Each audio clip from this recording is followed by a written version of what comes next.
Olá, seja bem-vindo ao Câmara Rio Debate. Eu sou Simone Braga e o tema de hoje, os jovens e as redes sociais. Celulares nas escolas, mudanças no perfil dos crimes e dos criminosos, os riscos da saúde mental e as novas doenças que estão surgindo com o uso das redes sociais.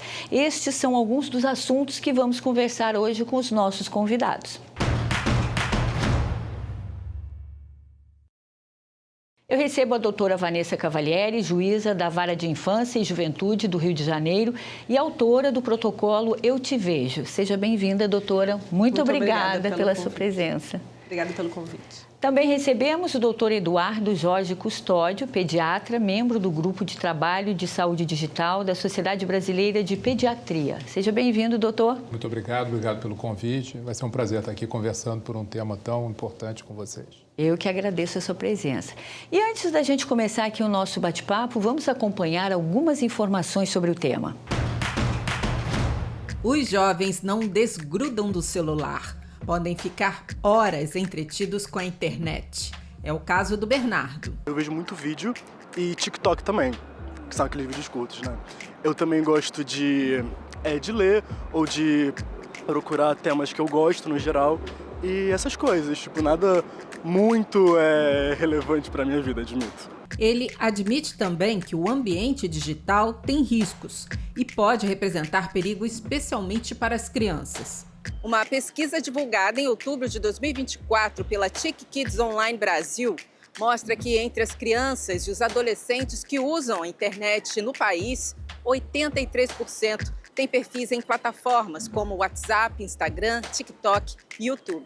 29% do grupo, com idades entre 9 e 17 anos, relataram ter passado por situações das quais não gostaram nas redes.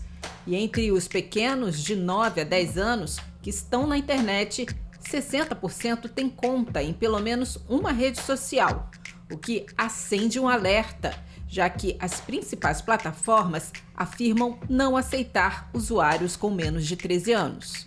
Na minha experiência como professora, é algo totalmente negativo. Eles não têm nem a capacidade fisiológica, né, maturidade para entender que existe limite de uso e que aquilo, na verdade, não agrega em quase nada no dia a dia. Desde março de 2024, a cidade do Rio de Janeiro restringe o uso de celulares nas escolas da rede municipal. E a Secretaria de Educação já constatou ganhos em relação à concentração dos alunos, ao desempenho e à participação deles nas aulas. A Aline consegue algo invejável para muitas famílias. Ela mantém 2 adolescentes e uma criança bem longe das redes sociais. E felizes, hein? Eu imagino que eu estou dando para eles a possibilidade de experienciar um mundo diferente ainda. De brincar com outras coisas, de aprender de outras formas, fazer amigos da forma mais antiga mesmo, né? Ainda não está na hora deles, né? Eles têm que ter uma experiência diferente nesse momento.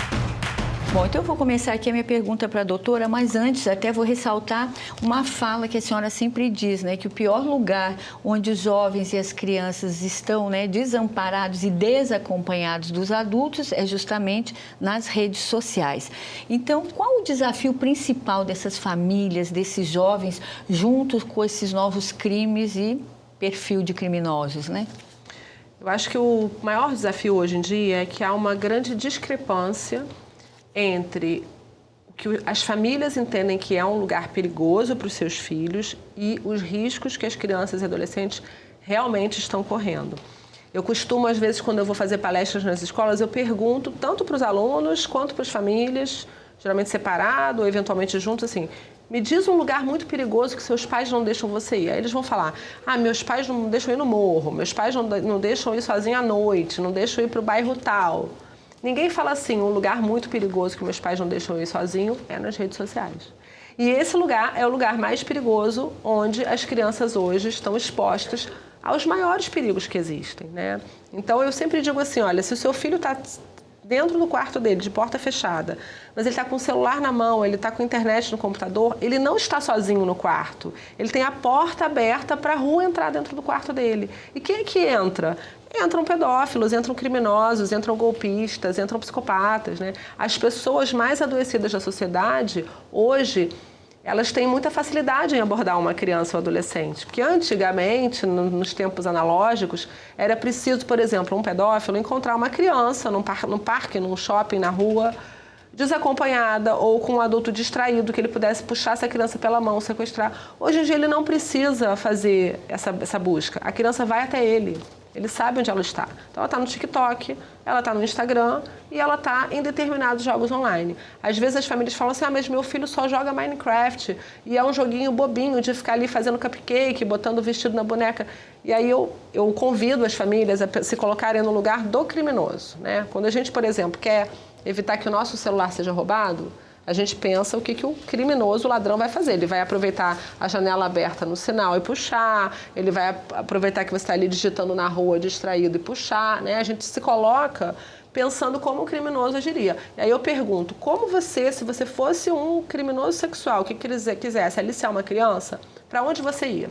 Você ia para um jogo super violento, né? Um jogo online super violento, com morte, com atrocidades, ou você iria para um joguinho de levar o cachorrinho na pet shop e dar banho? Onde é que provavelmente vai ter mais criança? O jogo mais inocente, mais censura livre, é o jogo que vai ter criança. E qualquer lugar onde tiver criança online, vai ter predadores sexuais infiltrados. Então, assim, o desafio, só para concluir aqui o que você me perguntou, é que as famílias entendam que dentro de casa, mas com a internet, é a porta da rua aberta e a internet não é um lugar seguro. Exatamente. Ontem, até eu conversando isso com minha filha, ela disse, você implicava com Minecraft? Eu, sim, eu estava sempre ao lado para ver como é que estava esse jogo e quem estava ali jogando. É exatamente isso. Agora, doutor, falando da saúde mental e física dessas crianças e desses jovens, o que o senhor tem acompanhado, o que a Sociedade Brasileira de Pediatria tem acompanhado e até com essas novas patologias, novas doenças que surgiram com as redes sociais? Achei ótima a fala da juíza aqui, até para a gente colocar isso, complementa com a gente. A gente faz um documento, aliás, obrigado por estar aqui, isso é um tema que todo mundo está investigando. Sociedade Brasileira de Pediatria, que a gente faz parte, a Sociedade de Pediatria do Estado do Rio de Janeiro, a Universidade do Estado do Rio de Janeiro, todas as universidades, eu faço parte do núcleo de estudo de saúde do adolescente, em todos os lugares a gente está pesquisando isso. Mas, enfim, a gente, em 2019, lança um documento chamado Menos Telas e Mais Saúde, que a gente produz tentando ver, de alguma forma, dar algum tipo de escalonamento no tempo que as crianças e adolescentes passam na internet, de uma forma geral, com telas, mesmo com televisão e tudo. E a gente, na época, fez até 2 anos, a gente pega o que a Sociedade Brasileira de Pediatria sugere, o que a Academia Americana de Pediatria, a Academia Europeia de Pediatria também sugerem que a criança até 2 anos não tenha contato com telas. Daí em diante, meia hora, 1 hora, até chegar na adolescência, sempre com supervisão, isso que eu ia falar contigo. Então, perfeito isso. A gente induz que o aluno, médico é uma tristeza, né? Sempre paciente. Que o aluno, que a pessoa, a criança ou o adolescente tenha sempre uma supervisão. Uma supervisão, pelo menos enquanto é criança e como adolescente já uma supervisão, pelo menos guiada. Não vai estar junto, eles têm direito a ter algum tipo de privacidade, mas se você desde cedo conversa com esta criança, ela se tornará um adolescente responsável. Isso é um problema que a gente tem, mas enfim.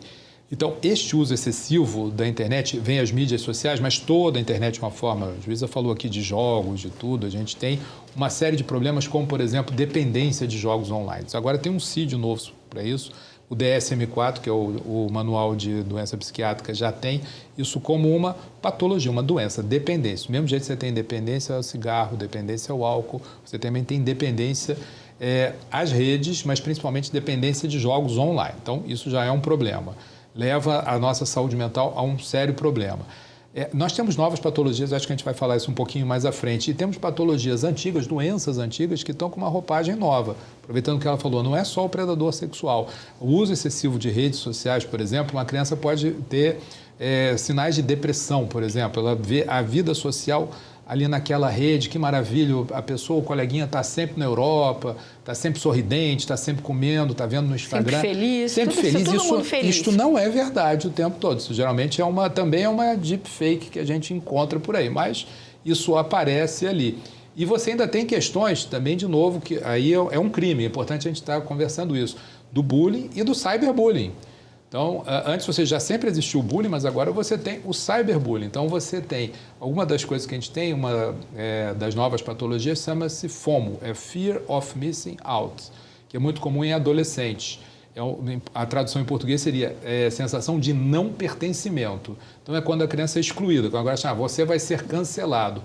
Isso levou, eventualmente, a gente até conversou antes, casos lá do Santo Agostinho, existiram crianças que morreram, se suicidaram por conta disso. Então, isso leva a um crime. Sem contar desafios perigosos, que também é uma forma de psicopatas, como ela falou, entrarem, levarem desafios. A gente teve adolescentes que morreram pelo mundo inteiro, e jovens também.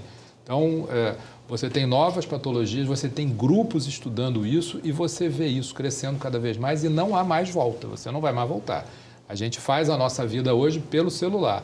E estas crianças, elas recebem, inclusive, material escolar didático pelo celular. Pois é. Doutora, sobre o seu projeto, o seu trabalho, Eu Te Vejo. Fala um pouquinho para a gente desse trabalho, que é tão importante. Eu atuo há 9 anos na vara da infância e juventude e de 2019 para cá começou a haver um crescimento muito grande, exponencial, de ataques em escolas no Brasil e no Rio de Janeiro.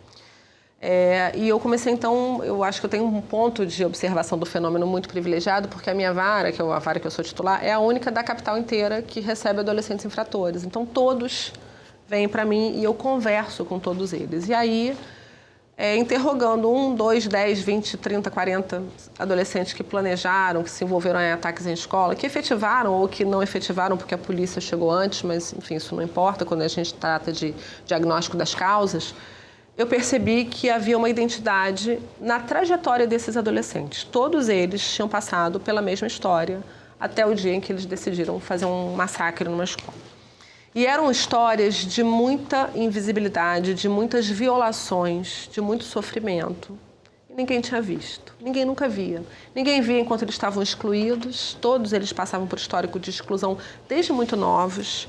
Ninguém via quando eles sofriam bullying, a escola não sabia, os pais não percebiam o sofrimento, porque a gente tem uma outra questão que acho que vai ser difícil abordar hoje, porque é um tema que demanda muita complexidade, que é a questão da disfuncionalidade parental. A gente vive um momento que, na minha opinião, é um momento geracional, não é da classe social X ou Y, não é do país Brasil, ou Europa, ou Estados Unidos, é uma questão da geração de pais hoje em dia disfuncional. As pessoas não sabem mais qual é o lugar do adulto dentro da família. Então, esse menino fica invisível e aí ele vai para um lugar onde ele finalmente encontra o tal do pertencimento, onde ele encontra seus amigos e seus pares, e aonde esse lugar é um lugar virtual. São nas comunidades online, nos jogos online, principalmente uma plataforma que tem sido muito usada para isso, que é o Discord, que é uma plataforma que não tem moderação ativa de conteúdo praticamente. Então, lá eles começam a traçar esse plano de purificar as escolas das pessoas que eles merecem morrer, dessa forma que eles falam, matando, então, quem fez bullying, quem excluiu, quem humilhou, e morrendo em seguida, se suicidando ou provocando um suicídio como uma forma de martirização por aquela causa, né? E aí, nessa hora, quando um menino entra armado e mata alguém, é a hora em que ele é visto. Aí todo mundo vê, o nome dele sai no jornal, a história dele viraliza.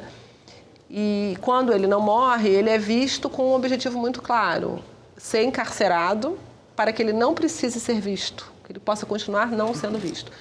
E aí, depois assim, de lidar com essa angústia de ver esses casos, de ver esses meninos sofrendo por anos sem que ninguém tenha percebido nada, chegou um momento que eu falei assim, eu não posso mais só ficar aqui entre 4 paredes de uma sala de audiências, ouvindo essas histórias, sem fazer nada. Eu preciso dividir com a sociedade o que está acontecendo. O que eu estou vendo aqui, esse conhecimento que eu estou adquirindo aqui dentro, eu preciso levar para fora disso. Eu preciso falar com as famílias, eu preciso falar com as escolas, eu preciso falar com a rede de saúde mental.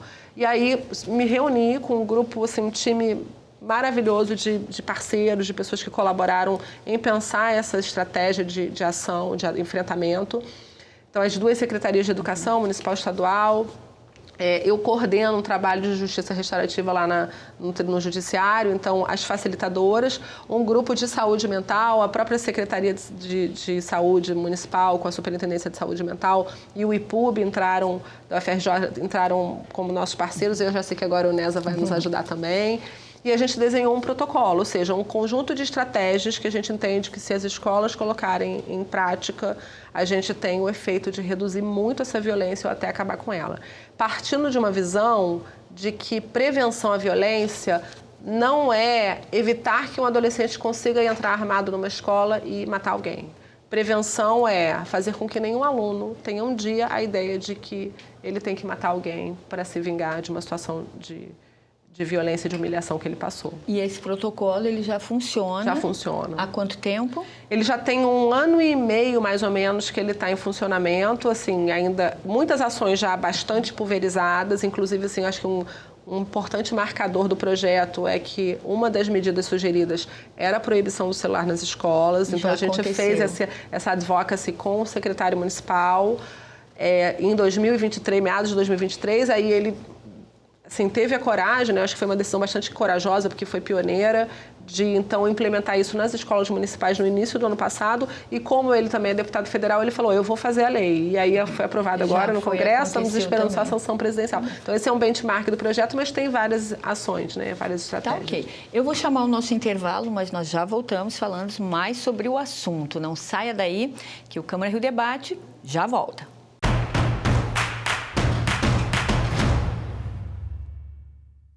Estamos de volta com o Câmara Rio Debate, hoje falando sobre os jovens e as suas relações com as redes sociais e também o uso dos celulares nas escolas. Aqui comigo a juíza Vanessa Cavalieri e o doutor Eduardo Jorge Custódio, pediatra e membro do Grupo de Trabalho de Saúde Digital da Sociedade Brasileira de Pediatria. Doutor, quais são exatamente as doenças, as novas patologias aí com as redes sociais? Vamos só dividir em 2 coisas, então, aqui, dessas novas patologias. Então, temos as novas patologias e as patologias antigas com uma nova roupagem. Das novas patologias, a gente tem uma clássica, chama nomofobia. É a no mobile fobia. É a fobia de você estar sem o seu celular. Você hoje sai pelado na rua, mas não sai sem o seu celular. Você esquece as calças, mas não consegue sair sem ele. Você está aprisionado pelo celular. Ótimo, ele funciona bem, a gente paga a conta, faz Pix, faz o diabo com ele, mas você tem que, em algum momento, ficar longe dele. Você tem a questão que a gente falou no outro bloco, de FOMO, Fear of Missing Out. FOMO é a sensação de não pertencimento. Um grande problema, uma roupagem nova de uma coisa que já existia. Você tem o transtorno déficit da atenção da era digital. Isso é uma coisa nova, a gente sempre teve o TDA, mas você tem pessoas que necessitam disso. A síndrome da saturação digital. São vários nomes que você está tendo. Você tem informações o tempo todo. Você tem a cibercondria. Antigamente você tinha hipocondria, você descobria uma doença, ia olhar, pegava uma revista, fazia um questionário. Agora você está na internet, você descobre, eu tenho TDAH. Isso a gente recebe no consultório, vem o adolescente, eu tenho transtorno déficit da atenção, vim aqui para você me dar uma Ritalina. Eu falei, não. Se você já deu o diagnóstico, você se trata, mas eu não sou médico, então vamos voltar atrás. A gente às vezes tem essas discussões com eles, mas é um problema, porque você consegue o diagnóstico, a cibercondria, e na internet, não posso falar isso na frente da juíza, mas eles conseguem o remédio sem receita. Pagando mais, consegue qualquer coisa. Então, consegue coisas do arco da velha. Então, ele dá o diagnóstico e ainda consegue se tratar. A síndrome do toque fantasma. A gente até tirou aqui os celulares e tudo, você toda hora acha que está tocando o teu celular. É o do coleguinha do lado, mas você acha que é você. Isso é uma sensação de engano cerebral que a gente tem. O tempo todo a gente acha que o celular está tocando, o do colega, do vizinho. E aí você tem novas doenças como a dependência digital, que a gente falou agora ali há pouco, dependência de jogos. Você teve uma lei lá antigamente na Coreia, em 2000, que caía a internet, porque você teve crianças e basicamente adolescentes que morreram porque eles usavam fralda, só comiam alimentos ultraprocessados e entravam em jogos online sem parar. Isso é uma doideira, porque você na rede, você está no Japão à noite, aqui está de dia, e o daqui, e eles jogam falando inglês para tudo quanto é lado. Claro. Você sabe que eu tive um caso bem grave de um grupo de adolescentes que praticava crimes, né? Cybercrimes no Discord, torturavam meninas e tal, obrigavam a fazer um monte de coisa. E um deles, que era o líder do grupo, um adolescente de 16 anos, a polícia prendeu ele por ordem lá da minha vara. Ele não saía mais do quarto, já estava obeso. Até as necessidades dele fazia dentro do quarto. Ele fazia xixi numa garrafa PET e o chão cheio de fezes em tapetinhos de cachorro. Ele não saía do quarto mais. E era uma família de classe média. Você vê o nível de adoecimento desse menino. De doença mental. Não frequentava mais a escola, tinha um laudo que ele tinha que ficar remoto porque estava deprimido, segundo o laudo. e ele não saía do quarto nem para ir ao banheiro. E como tratar? E os pais estão dentro de casa, estão vendo, e como ter esse alerta ali? É participação. Os pais têm que participar. Enquanto criança, às vezes é chato jogar, vai jogar FIFA, vai jogar o que for, joga junto, perde, eu não sei jogar e tal, mas participa. Com a criança, você tem que estar junto e criar essa cultura desde cedo para quando chegar na adolescência, você dar algum grau de privacidade, mas sempre conversar, dar suporte. Só para pegar o que ela falou aqui da depressão, isso é uma patologia, uma doença antiga que tem uma roupagem nova. Então, a depressão agora, a questão da comparação, a questão da dependência, e aí a gente vai entrar, deixa eu só interrompendo a apresentadora, coitada, mas vamos lá. E a gente tem as doenças físicas, o sedentarismo, as síndromes metabólicas, a criança não faz atividade, ela vira uma sedentária, ela come ultraprocessados. Claro que ela falou num caso limite, é o caso que aconteceu na Coreia, repercutiu. Repete aqui a mesma coisa, né? Muda só o local, mas é a mesma coisa.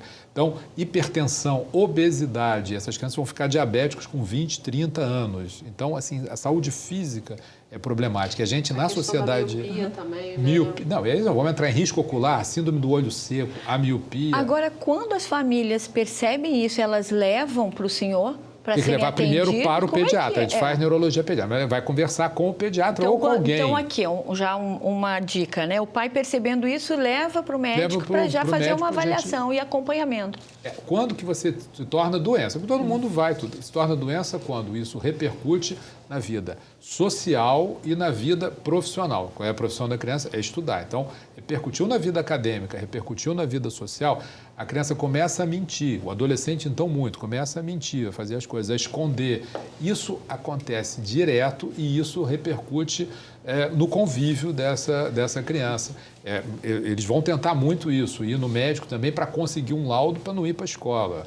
Isso acontece bastante, dependendo a fobia social também, né? Tem aumentado muito. Ansiedade de separação, fobia social. Então, o doutor também colocou agora a questão da escola. Doutora, a importância desse decreto, dessas leis, né, evitando o celular na escola. Como é que vocês veem essa lei e a importância dela?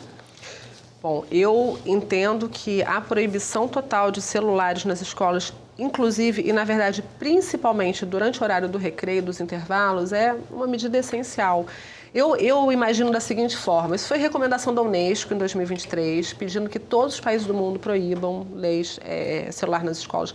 A gente já tem mais de 60 países, não por acaso os países com melhores índices de ranking de educação, no PISA, etc., que já proibiram. E eu vejo da seguinte forma, quando eu era estudante, quando eu era adolescente, há mais de 30 anos atrás, todo mundo fumava na escola. Os professores fumavam dentro da sala de aula. Médicos fumavam dentro dos hospitais. Professoras de crianças pequenininhas na creche fumavam em cima das crianças. Os adolescentes fumavam no pátio. E todo mundo achava isso normal. Hoje, quando a gente conta isso, às vezes eu tenho até dúvida se foi assim mesmo, sabe? Porque parece uma coisa tão absurda que eu tenho dúvida se era assim, mas eu sei que era porque eu vivi isso.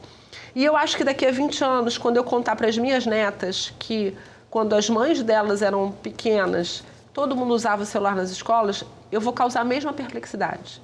Vai ser algo que daqui a 10 ou 20 anos, todo mundo vai se questionar como é que era possível as crianças passarem o intervalo inteiro, em vez de brincar, conviver, brigar, namorar, dar soco um no outro, jogar, disputar brinquedo, fazer tudo que tem que ser feito na infância e na adolescência, elas ficavam paradas, hipnotizadas, hiperfocadas num aparelho. Só uma coisinha, eu acho duas coisas. É fundamental as sociedades de pediatria, todas as sociedades médicas, a OMS também está junto da Unesco, mas eu acho que você é uma otimista recuperável, porque eu não acho que daqui a 20 anos a gente vai continuar discutindo isso. Mas, assim, estou mais cético do que você. Mas eu lembro da época que se fumava até em avião, fumava em qualquer lugar. Mas eu espero que sim, a gente está aqui para batalhar para com que isso aconteça, a gente lembre disso. Mas vai ter outra coisa. Por que eu acredito que essa mudança vai vir? Porque eu vejo Porque esse movimento de mudança ele é orgânico, ele não está vindo de cima para baixo, de um Estado, de um presidente da República, de um Congresso para a sociedade. Esse movimento está surgindo das famílias para o Estado. Por isso que eu acredito que vai mudar, porque já existe o Pacto Coletivo em andamento. Qual o pacto coletivo? De não dar nenhum celular antes dos 14 anos e de não deixar ter rede social antes dos 16, preservando aí os primeiros anos de adolescência, que são mais críticos para a saúde mental. O doutor até pode falar qual é o tempo de tela, o uso, o que é recomendado? A gente tem um documento chamado Menos Telas e Mais Saúde, aquilo que eu falei qual que saiu em 2019. Recomendado? De 0 a 2 anos, zero. Tem um zero porque a criança tem que botar a mão no chão, olhar alguma coisa, ela tem que integrar sentidos e tudo. E depois é meia hora até a primeira infância, depois 1 hora, você podendo liberar um pouco mais. Mas procure esse documento, Menos Telas, Mais Saúde, é um documento científico da SBP. E aonde as pessoas encontram é só digitar. Sociedade Brasileira de Pediatria, Menos Telas e Mais Saúde. # Menos Telas e Mais Saúde. Eu tive a oportunidade de participar. E antes de encerrar aqui, eu queria pedir algumas dicas. Eu sei que no site da Sociedade tem dicas e a doutora também tem, né, de aplicativos. Inclusive, dá dica que não é para os pais se esconderem, né? Quando estão ali, né, monitorando seus filhos. Então, eu queria algumas dicas antes da gente ter que encerrar. Primeira coisa, assim, entrar em sites desses, assim, Sociedade Brasileira de Pediatria, a gente tem uma rede que a gente faz parte chamada Esse Mundo Digital. Então, digita lá, essemundodigital.com.br, você vai ver algumas sugestões. Tem aplicativo de controle parental. Uma coisa que a gente tem que fazer é utilizar a tecnologia a nosso favor, que é muito difícil discutir com o pessoal que tem 2, 3 milhões de seguidores, 10 milhões de seguidores, e a gente é guerrilheiro, a gente vai tentando, mas vamos conseguir com isso. Então, tem o Instituto de Me Cuida, Vitaleri, tem uma série de instituições que podem ajudar, que produzem material. Então, entrem nesses locais, façam parte e discutam e conversem sempre com seus filhos. E vitamina S, vitamina de sujeira, vitamina N, vitamina de natureza. Larga as crianças para jogar bola. Doutora, as dicas de aplicativos também. Bom, eu queria antes de falar dos aplicativos, eu queria falar das regras, que são as mais importantes, né? Já convido aí todos a seguirem @protocolo eu te vejo no Instagram, que lá vai ter isso tudo lá mastigadinho, salvo, fixado. Existem as regras que têm que ser impostas ou combinadas, o nome que se quiser chamar, mas que a família tem que colocar para seus filhos, crianças e adolescentes também, para o uso do celular e das telas em geral. Então, tem que ter limite de tempo diário e eu sempre recomendo que as famílias seguem pelas orientações da Sociedade Brasileira de Pediatria. Então, eu acho que é um excelente parâmetro. Na minha casa, eu sigo, então são 2 horas por dia para cada uma delas. Acabou o tempo de uso, o telefone bloqueia. E a outra regra que é importantíssima é que durante o horário do sono, na hora de dormir à noite, o telefone tem que ficar desligado e, de preferência, fora do quarto da criança. Por quê? Porque a privação crônica do sono também é um problema, né? Um fator de risco gravíssimo que a gente está vendo, que vai gerar déficit de aprendizagem, TDAH, uma série de coisas. Crescimento físico. Exatamente. Dá um programa inteiro. O que acontece é que muitos, por exemplo, não crescem, quando chega ali no início da puberdade, vai tomar hormônio do crescimento, mas não cresceu porque não está dormindo, porque está no celular. Na verdade, ela está preocupada que depois entra com liminar, ela que tem que dar. Né? Por isso que ela está advogando eu não faço isso, eu só cuido dos infratores, mas então tem outros combinados lá, e aí sim, de novo falando daquela questão da parentalidade funcional. Os adolescentes não são adultos. Em crianças menos ainda, mas adolescente não é adulto. Ele não está pronto, o cérebro dele não está maduro, ele não tem controle inibitório, não tem capacidade ainda física no cérebro. Estou aqui falando de neurociência na frente de um neurologista, muita ousadia da minha parte. Mas ele não tem ainda o córtex pré-frontal, o sistema de recompensa dele, o controle inibitório. Vou te levar para dar aula lá na UERJ. Exatamente. Maduro para quê? Para conseguir resistir à tentação de um produto que é feito para ser irresistível. As redes sociais são feitas para serem irresistíveis, para gerar prazer o tempo inteiro. Então, ele precisa de uma ajudinha de um adulto para fazer isso. Então, os pais precisam, sim, colocar aplicativo de controle parental, combinar as regras e monitorar abertamente, explicando isso para os filhos, que eles ainda não são adultos, eles não podem beber, eles não podem dirigir, eles não podem fazer uma série de coisas e também não podem estar sozinhos nesse ambiente digital, até porque os pais respondem pelos danos que os filhos causam. Então, se um filho usa o celular para cometer um cybercrime, até os 18 anos os pais têm que pagar, por exemplo, uma indenização para a vítima. O melhor aplicativo, na minha opinião, que eu acho assim, melhor de todos, é o Custódio, com QU. QUSTODIO. Não é do doutor? Custódio, é com o quê? Mas é o Custódio, na versão paga, mas existem vários, né? O importante é ter algum. Tem o da Apple, o controle parental da Apple, que é o tempo de uso. Tem o Family Link da Google. Tem o Safe Kids. Tem vários. Tem lá um post no meu Instagram que eu recomendo os que foram mais bem ranqueados. Mas o importante é ter algum. Ok, então. Eu Só para agradeço. finalizar, o mais importante, na verdade, é conversar. E é o que você falou, parentalidade funcional. É só para acabar. Nem é o aplicativo, é os pais conversarem com os filhos, estarem presentes. Só isso. Isso ajuda pra caramba. Muito obrigada, então, pela participação de vocês. E o Câmara Rio Debate de hoje fica por aqui. Agradeço a presença dos nossos convidados e obrigada a você pela sua companhia. E não esqueça que você pode assistir a nossa programação pelo canal 10.3 da TV Aberta e também pelo nosso canal do YouTube. Até o próximo programa. Tchau.